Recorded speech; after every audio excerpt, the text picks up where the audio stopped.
Welcome to বিডিএসটির পক্ষ থেকে আপনাদেরকে আন্তরিক শুভেচ্ছা। আমরা গত পর্বে একটি টেবিল করেছি আর একটি লেজার টেবিল করেছি, তারপরে একটা ফর্ম করেছি। ফর্মটি নতুন করে পরবর্তীতে আবার সংশোধন করেছি। এবার আমরা ফর্মে আরও কিছু কাজ করব। চলুন শুরু করা যাক। অ্যাকাউন্টিং পার্ট 2-তে ডাবল ক্লিক করি, ফাইলটি ওপেন করি। আমরা ফাইলটি ওপেন করুন, ব্রাউজার ফর্মটিতে ডাবল ক্লিক করি। আগে ফর্মটি এভাবে করা হয়েছিল। এখন চলুন ডিজাইন ভিউয়ে চলে যাই। ডিজাইন ভিউয়ে চলে যাওয়ার পর আমরা টুলবারের কম্বো বাটনে ক্লিক করি। এটা হলো কম্বো বাটন। কম্বো বাটনে ক্লিক করে মাউসের বামে চেপে ধরে, বাম বাটনে চেপে ধরে ডান দিকে ড্র্যাগ করে ছেড়ে দিই। একটা কম্বো বক্স উইজার্ড চলে আসবে। এখন নেক্সট বাটনে ক্লিক করি। আমরা লেজার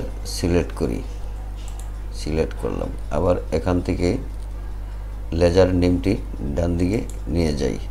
আবার নেক্সট বাটনে ক্লিক করি, অ্যাসেন্ডিংয়ে ক্লিক করি, নেক্সটে ক্লিক করি, আবার নেক্সটে ক্লিক করি। এখন store that value in this field, এখানে এরো বাটনে ক্লিক করি, DRSCC-তে ক্লিক করি, নেক্সট বাটনে ক্লিক করি, ফিনিশ বাটনে ক্লিক করি। এখানে একটি অপশন চলে আসছে ডিজাইনে। এখন ফর্ম বাটনে ডাবল ক্লিক করি অথবা ভিউ মেনুতে ক্লিক করে ফাইলটি ওপেন করি। এখন দেখুন এখানে লেখা আছে এন্টারটেইনমেন্ট।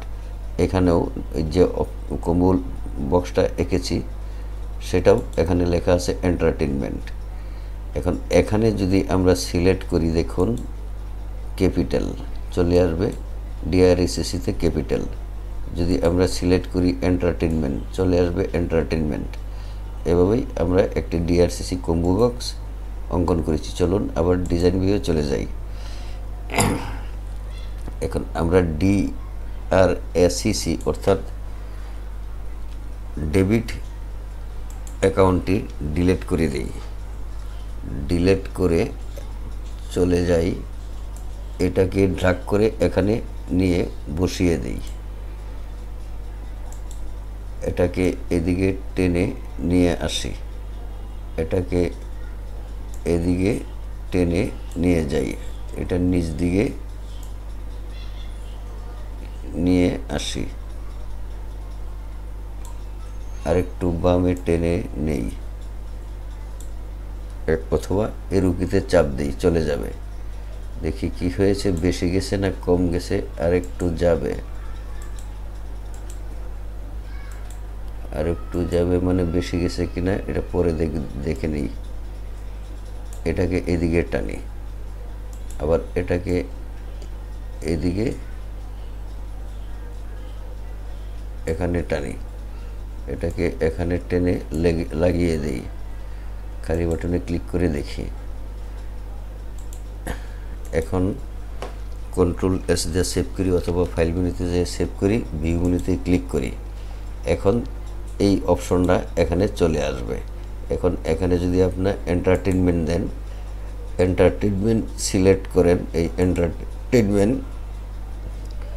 এন্টারটেইনমেন্টটা এখানে চলে আসবে। আবার যদি স্যালারি করেন, স্যালারি চলে আসবে ডেবিটে। সোনালী ব্যাংক যদি সিলেক্ট করেন, সোনালী ব্যাংক চলে আসবে। অর্থাৎ এগুলা লেজার টেবিল থেকে আসছে, কিন্তু এখানে পরিবর্তন হচ্ছে না। এখানেও তো আমাদের হাতে বারবার লেখা সম্ভব নয়, সেজন্য আরেকটি কম্বো বক্স আঁকতে হবে।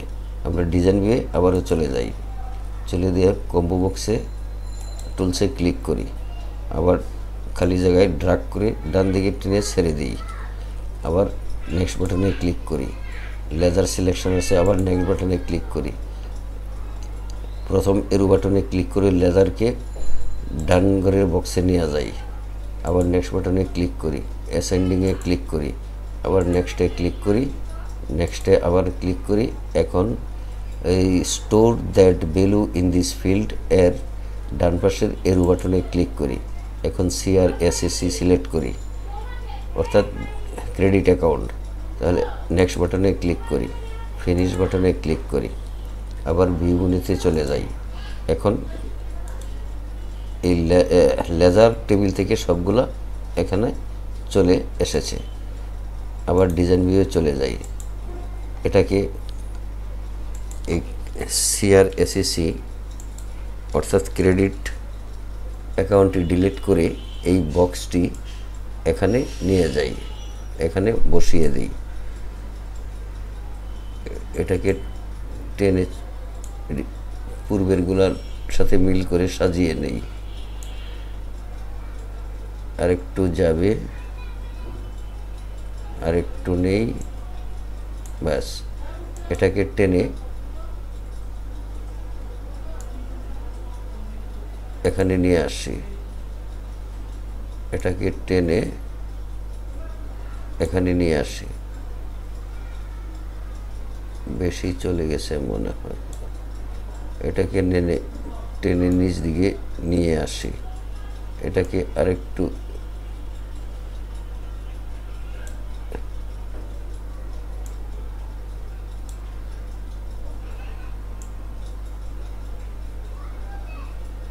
আরেকটু টানি, এটাকেও আরেকটু টেনে মিল করে দেই। কন্ট্রোল এস দিয়ে সেভ করি। আবার এটা সিলেক্ট করি, এটা সিলেক্ট করি, এটা সিলেক্ট করি, এটা সিলেক্ট করি। সিলেক্ট করার পর আমরা হোম মেনুতে চলে যাই। উপরে এখানে সিলেক্ট করি গ্রে হোয়াইট, এটাকে সিলেক্ট করি, হয়ে গেল। এটাকে সিলেক্ট করে এটা এইদিকে টেনে দেই। আচ্ছা, এই দুইটা আরেকটু বাম দিকে যাবে, দেখি এদিকে গেলে কি হয়। হ্যাঁ, একটু টেনে দিই।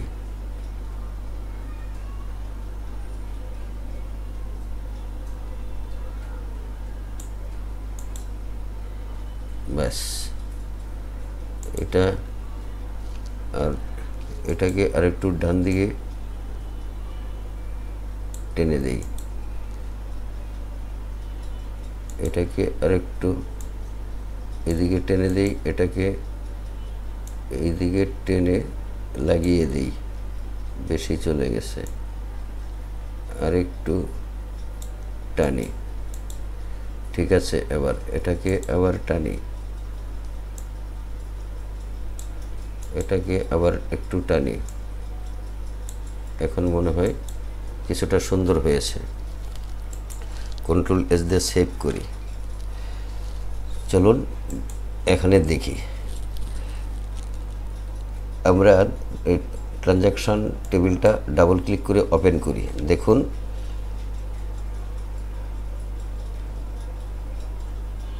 সোনালী ব্যাংক ক্যাশ, কনভেন্স ক্যাশ, সোনালী ব্যাংকে জমা দিছি ক্যাশ। ধরুন কাউরের টাকা দিছি এখান থেকে, বিং পেড টু কনভেন্স, সোনালী ব্যাংকের মাধ্যমে ধরুন জমা দিলাম, অথবা নগদ দিলাম। নগদ দিলে তার নামটা লিখতে হবে, শুধু তার নামটা লিখতে হবে, অথবা এখানে চেকের মাধ্যমে লিখতে হবে, বাই চেক। আচ্ছা, যা হোক, convince cash, cash capital, cash capital. কিন্তু এটাকে ক্লোজ করি, ক্লোজ করে সেভ বাটনে ক্লিক করি। এখন দেখুন আমরা কনভেন্স কত নাম্বার এতে দিছি, আবার দেখি। সোনালী ব্যাংকে cash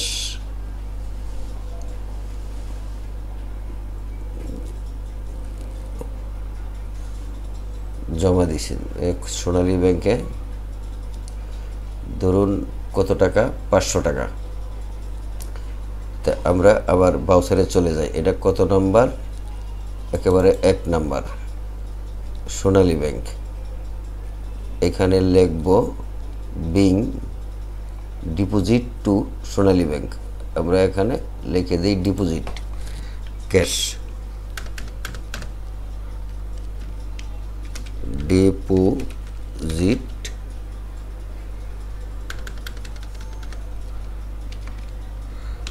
deposit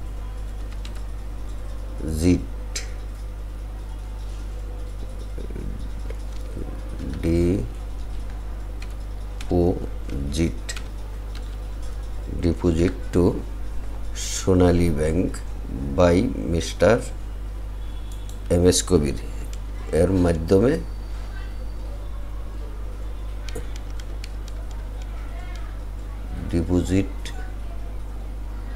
deposit to Sonali bank by mister M S. Kabir.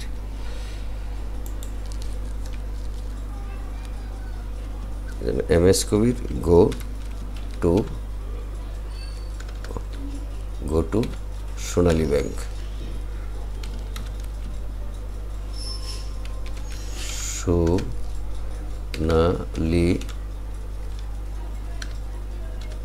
Sonali bank. আচ্ছা Ctrl+S দিলাম। এখন এখানে যাই দেখি চেঞ্জ হয়েছে কিনা। হ্যাঁ,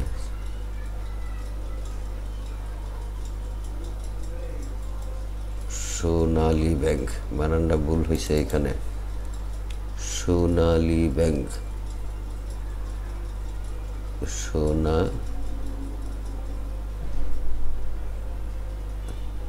এখানে বানানটা ভুল হয়েছে।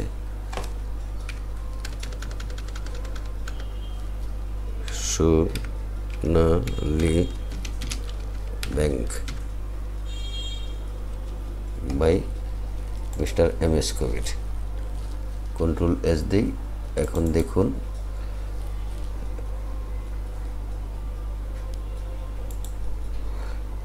এই যে চলে আসছে এখানে।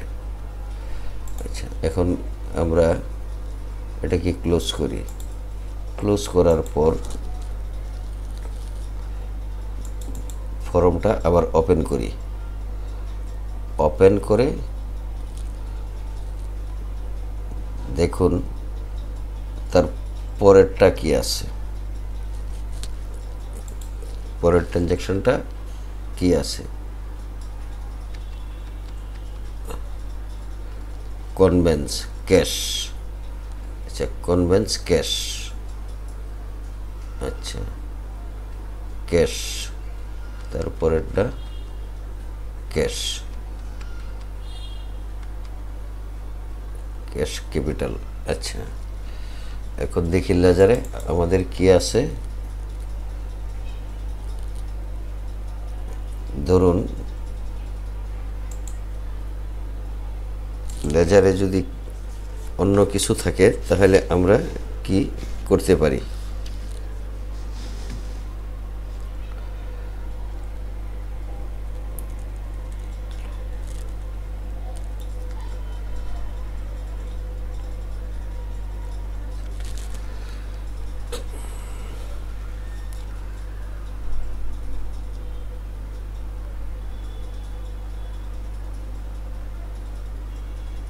আমরা আবার ব্রাউজারে যাই, ক্যাশ,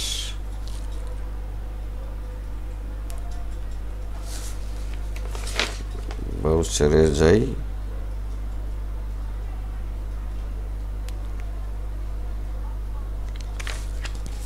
স্যালারি দেখি কি আছে।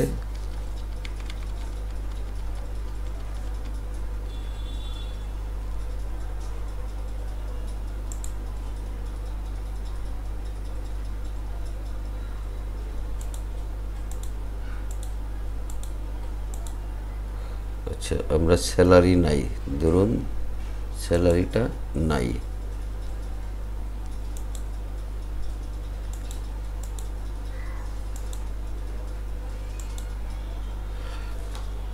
এখন আমরা লাস্ট ফিগারে চলে যাই।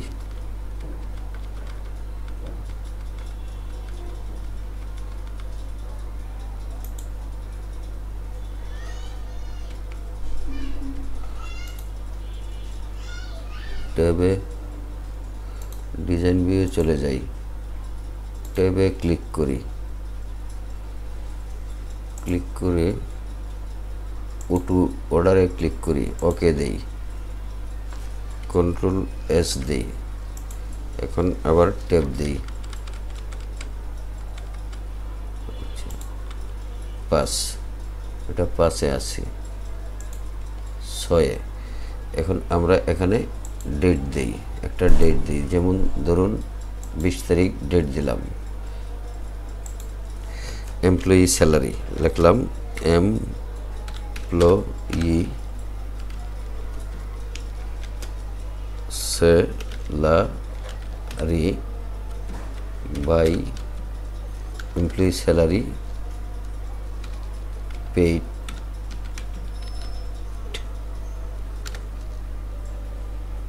By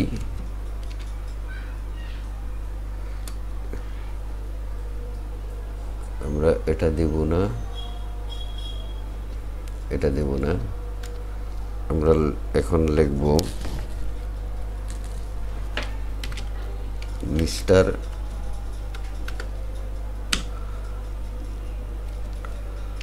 Alam, Alam paid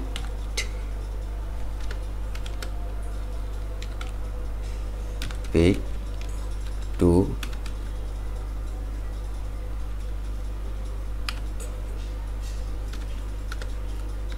cash, paid two cash, tab দিলাম, ট্যাব দিয়ে এখানে আসলাম। আমরা যদি ক্যাশ দিছি তাহলে আমরা এখানে ক্যাশ সিলেক্ট করব, কিন্তু ক্যাশ এখানে নাই। এখন আমরা কিভাবে সিলেক্ট করব? যে টাইপ করি তাহলে সময়ের দরকার, তাহলে চলুন আমরা এটা ক্লোজ করি, ক্লোজ করে লেজার টেবিলে ডাবল ক্লিক করি, ক্লিক করার পর আমরা লিখব CASH, এই ক্যাশ হলো আমরা ধরলাম ক্যাপিটাল বা অ্যাসেট, আমরা অ্যাসেট লিখলাম, ASSETS, অ্যাসেট, ক্লোজ করলাম। এখন আমরা এখানে ব্রাউজারে ডাবল ক্লিক করব, দেখি এখন ক্যাশ দেখা যায় কিনা। এই যে এখন ক্যাশ চলে আসছে, ক্যাশ চলে আসছে। আমরা লিখব এখানে ক্যাশ, নগদ ক্যাশ দিলাম। কাকে দিলাম? ব্যাংকের মাধ্যমে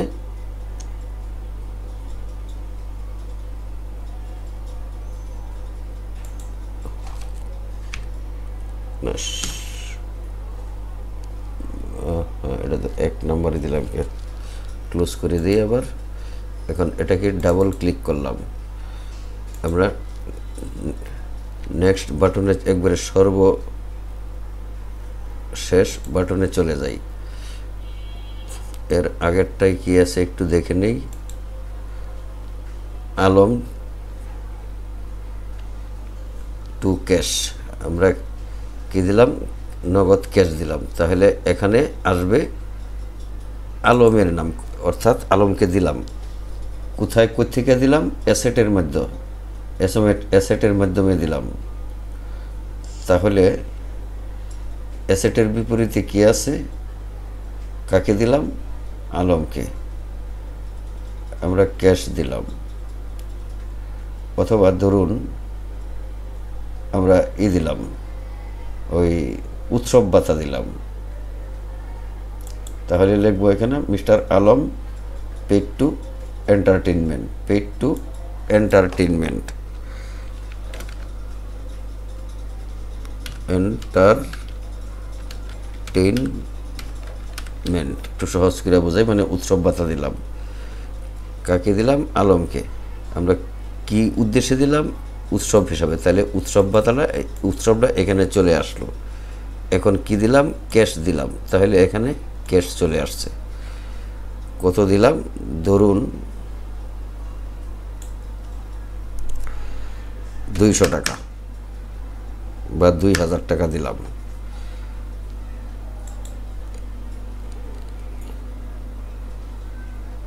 এখন আমরা এটাই লিখতে পারি, উপরে যা লিখছি বিং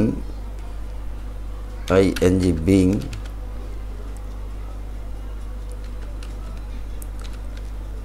paid to entertainment, এই এন্টারটেনমেন্টটা এখানে কপি করে নিয়ে এখানে বসিয়ে দিলাম, পেস্ট করে দিলাম। কাকে দিলাম? মিস্টার আলম। এই মিস্টার আলমটা আমরা এখানে কপি করে আবার বসিয়ে দিলাম, বাস হয়ে গেল। তাহলে এটা হলো বর্ণনা। কন্ট্রোল S দিলাম। এভাবে আপনারা যে প্রয়োজনীয় লেজারগুলো আপনারা হিসাব লেজার খুলতে পারেন। কি নামে লেজার খুলবেন? যেমন ধরুন এটাকে আবার আমরা ডাবল ক্লিক করি। ধরুন এখানে সেলস লিখলেন, সেলস SALES সেলস। তাহলে সেলস করলে নগদ টাকা আসবে। টাকা যদি আসে আপনারা এখানে কি লিখবেন? কার অধীনে লিখবেন?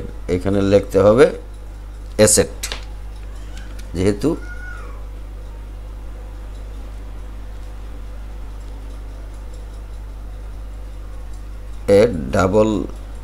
SETS অ্যাসেট অথবা capital.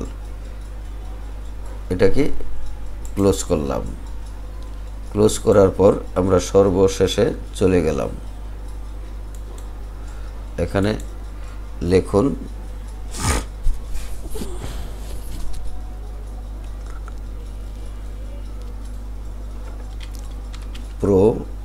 Product sales SALES sales. যদি নগদ দিয়ে থাকেন তাহলে ক্যাশ আসবে, তাহলে আপনি ক্যাশ আসবে, তাহলে ক্যাশ জমা হবে। এখন এখানে কি লিখবেন? এখানে কি লিখবেন? পার্টি। এখানে লিখতে হবে পার্টি। তাহলে আমরা পার্টি লিখব কোন জায়গায়? এই লেজারে আমরা লিখতে পারি সেলসের বিনিময়ে যদি নগদ হয় তাহলে অ্যাসেট জমা হবে, আর যদি বাকি হয় তাহলে পার্টির নাম লিখতে হবে। তাহলে এখানে আমার পার্টির নাম লিখতে হবে। আমরা কি লিখব? পার্টির নাম। তাহলে আমরা এখানে একটু কারেকশন করতে হবে। এখানে আমরা সেলসের জায়গায় লিখব party, party or organization, organization TION organization এটা লিখবেন। তাহলে এখানে চলে যাই, সেভ দেই, আবার এখানে যাই। আমরা শেষে দেখুন কিভাবে এটা করি। এক ঘর আগে যাই, প্রোডাক্ট সেল, তাহলে ক্যাশ আইছে। এখানে কি আসবে? এখানে পার্টি নেম, পার্টির নাম কিন্তু আসে নাই। তাহলে আমরা কি করব? এইখানে একটা রিফ্রেশ দেব, এই যে উপরে রিফ্রেশ দিই।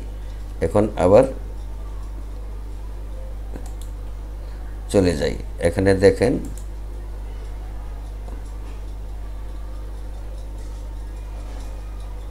ক্যাশ,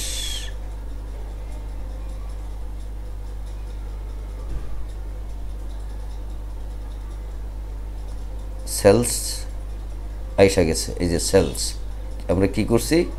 পার্টির নাম আসবে না, এখানে সেলস করছি। কি সেলস করছি? প্রোডাক্ট। এখন কার কাছে সেলস করছি?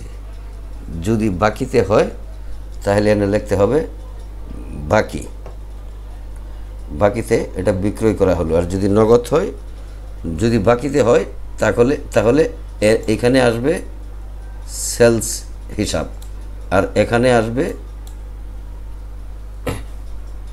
ক্যাশ আসবে না। তখন আপনি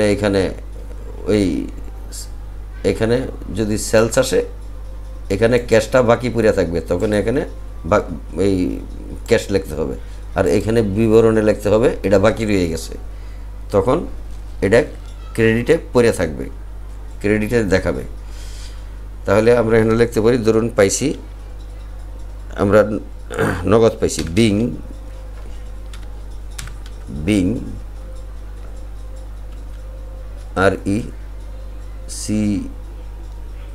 RECEIBED received by hard cash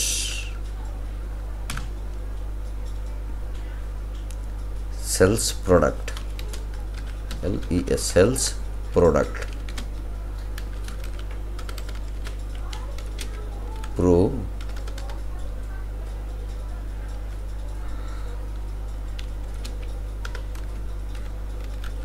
product, এভাবে লিখতে হবে। তাহলে কি লিখবেন, ট্যাবে যেতে হবে, প্রোডাক্ট কত লিখলেন, যেমন ধরুন 3000 টাকা লিখলেন। এখন কন্ট্রোল এস দিই।